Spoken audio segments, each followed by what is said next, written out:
Okay, boys, welcome. In this video, we're going to go ahead and do the brakes on this beast. We're going to start with the rear, start with this side for several reasons. Reason one, we already had the wheel off because we did the shock absorber on this side last. The other reason is we already did the fuel filter on this side. And so, we're going to go ahead and do the brake on this side for those reasons, and for the reason we're going to go ahead and evacuate all the old brake fluid out of the system. You always want to bleed your brakes from the furthest wheel from the master cylinder moving forward, so we have to do this side, then the rear driver, then the front passenger, then the front driver. So we start here. Now, the caliper is held on by two 10mm, these guys, and they are here, and then below it you'll see an identical one. So you loosen those out, and then we'll be able to pull the caliper free, and we will be pulling these brake pads off, replace them with these Duralast Gold C-Max ceramic formulation. The wife picked these up. I'm more of a semi-metallic kind of guy myself, because in case you don't know, semi-metallics will stop faster, but they do grind into your rotors a little bit more, and they do produce more brake dust. But you do get better stopping power. Or you can have the ceramics, which produce brake dust that is not really visible to the naked eye. They don't stop quite as well, but they also protect the life of your rotors longer. So to each his own. In case you didn't know, now you know, so you make an informed decision on which type of pad you prefer, semi-metallic or ceramic. Alright, with that said, we're going to go ahead and manhandle this guy off. Okay, with the caliper moved up and out of the way, first thing we're going to notice is we actually do have a shitload of pad on this side. Which, unless I'm misremembering, I'm pretty sure the driver's side on the rear has a lot less. But maybe I'm wrong. So, looks like we didn't really need to change the rear pads, but whatever. I bought them. They are. I'd say these are about 50%. These new ones have, double the thickness, but these are still good technically. But whatever, we'll go ahead and fish them out of there, compress the piston with a C-clamp. So the technique for that is, if I was less lazy, I'd go in and get the tripod and show you, but I'm lazy. So there's our C-clip. What you do is, after you get this pad out of the way, you get your C-clip to where it's going to grip this end and this pad. Then you compress the piston back in, but before you do that, do make sure you have your reservoir cap off, which mine is up front. Cap's off the reservoir, that way when you push this, you can push the fluid back up easily without blowing your cap off or causing some other kind of issue. So, alright, we'll get that done. And also, should be noted, there is some hardware on here that we're going to go ahead and take off, because we do have new brake hardware. So pull these shims off, put the new ones on, pull these pads out, new ones in. Okay, honestly, if I was going to record this full time, you guys would probably be pissed with all this wind noise anyway. Plus all my shit keeps blowing away, I have to keep stopping to recover it. But anyway, this is what I mean by using your C-clamp to compress the piston. So you got the one end here, the one end right here, up against this pad. And we're just pushing the piston back in.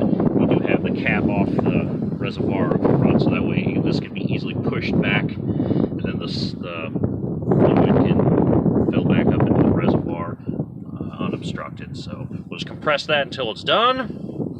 We got our new hardware on. It just did come with some grease, so we'll just grease the tops of these shims. That way the pad can easily slide in and out, and that way we won't have any noise, and presumably we'll have even pad wear because the pads will be freely moving. Okay, so new pads are on, but beware of these freaking Duralast Chinese pieces of crap that the wife bought me. See how big this freaking claw is? The thing that goes inside the caliper to like grip it and keep this pad from slipping around. This is the size of the one that was on here. Notice it's much smaller. So this easily slips in and out and keeps the pad from shifting around. This big cocksucker, I couldn't even get in. I had actually, one of these broke off, and then the other two I had to bend and cut, and so, I don't know, this pad's probably not going to last. It's probably going to shift around in here, so I'm going to have brake noise, and I'm probably going to have a pad that's constantly rubbing up against the rotor here. Let me get some light. Probably going to have this pad, the inside one that's on the caliper, once I hit the brakes a few times, it's probably going to separate from the piston here, and it's going to have a big gap, so it's going to constantly be rubbing up against this rotor. Guaranteed, because now I only have two things gripping it in place, and it's kind of iffy on whether or not it's going to stay without shifting around, so beware of that. Recommend getting something that has this small clamp. Not that big son of a bitch, or you're going to be really struggling to bend it into shape to where it kind of sort of matches that, and then it kind of sort of will fit in there, and then it kind of sort of will stay. So, whatever. Alright, I'll do the other side off camera, and I don't need to explain anything. It's going to be the same as this. Okay, so we're up at the front now. I got that side done on the back. That one went a little more smoothly. I just had to use my 10 snips, snip the ends of those fingers off, and then grab my pry tool, get in there and kind of bend them a little more, and that way they would kind of sort of fit. And that one does fit much better after I've finagled it and bent it and otherwise manhandled it. So now that that's all taken care of, this one shouldn't drag, but if the other one gives me problems, whatever, about the freaking lifetime, I'll grind the damn pad down and send it back and be like, hey, give me another set, fuckos, lifetime warranty. Okay, so on the front, use a 14 millimeter, and that will loosen the two big caliper bolts. Once we loosen those out, we'll be able to get the caliper out, and it looks like we've already got the that deal, our hardware in there also, so should have matching sets in the kit, but we'll go ahead and bust this loose and catch up with you.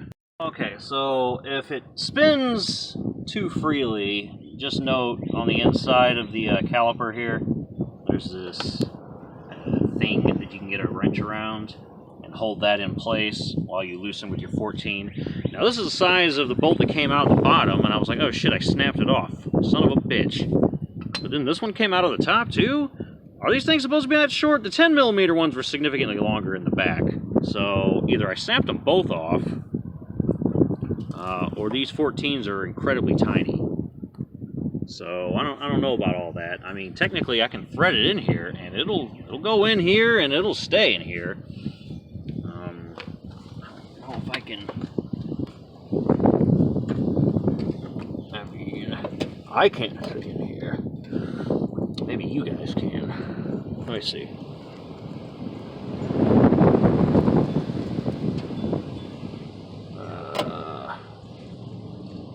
I can't see.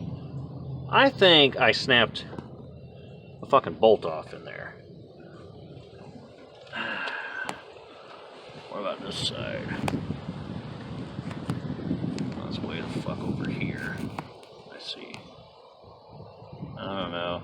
Can you guys see anything? I can't because I'm on the wrong fucking side, but whatever. Guess we'll use them, but I think I snapped a bolt off in there. Pretty sure. Or rather, one was snapped in there prior to me getting this car, and whoever did that oopsie daisy was like, just reuse these. I suppose that could go either way, but so whatever, either this thing is or isn't safe. I guess we'll find out, because we're gonna reuse these. Oh, man, I'm pretty sure there's no way these aren't snapped. I don't know.